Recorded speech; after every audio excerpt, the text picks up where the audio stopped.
It has been an enigma so long that it was an ancient mystery even to the Aztec Indians, who were fascinated by its ruins 700 years ago. Scholars call it by the name ascribed to it by the Aztecs, Teotihuacan, the abode of the gods.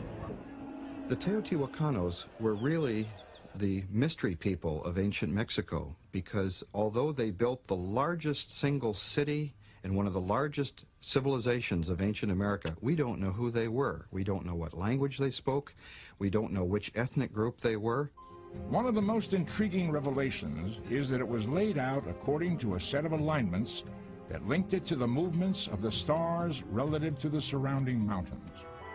Looming majestically over Teotihuacan is the city's mesmerizing focal point, the Pyramid of the Sun.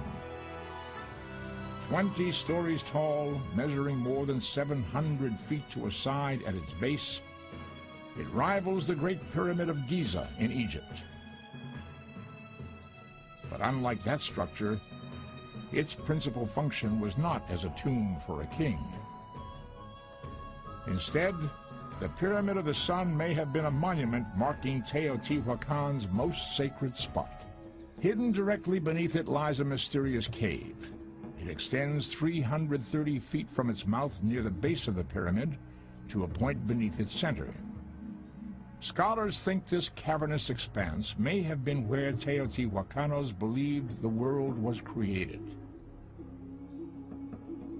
We know for later mythologies of central Mexico and even the American Southwest that caves are often considered to be the place of origin, that humans were born out of a cave. Basically, the earth is a great womb.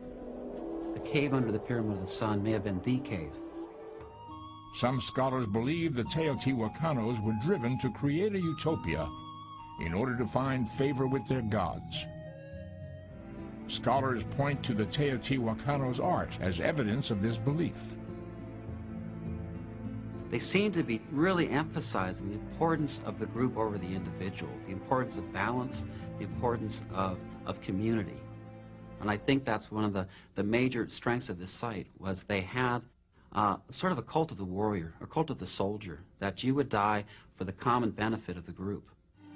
Instead of rulers, we have representations of identical profile figures looking very much like a committee.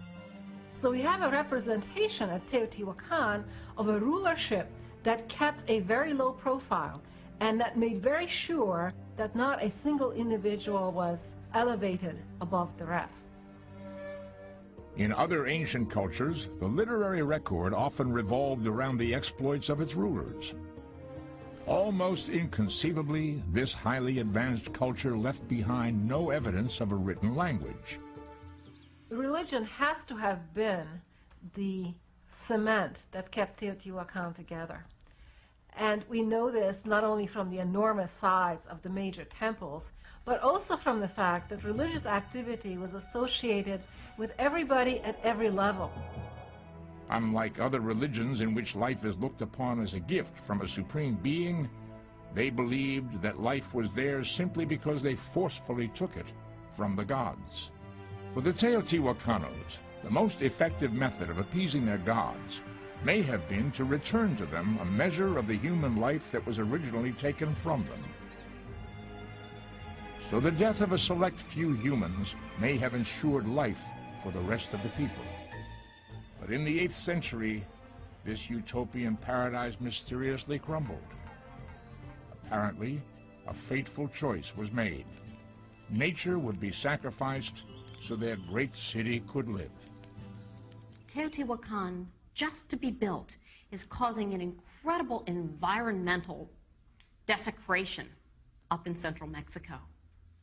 One of the things you need in order to make all those fabulous paintings and to make those huge buildings is a lot of mortar. And the way you get mortar is that you burn limestone. And the way you burn limestone is you cut down whole forests.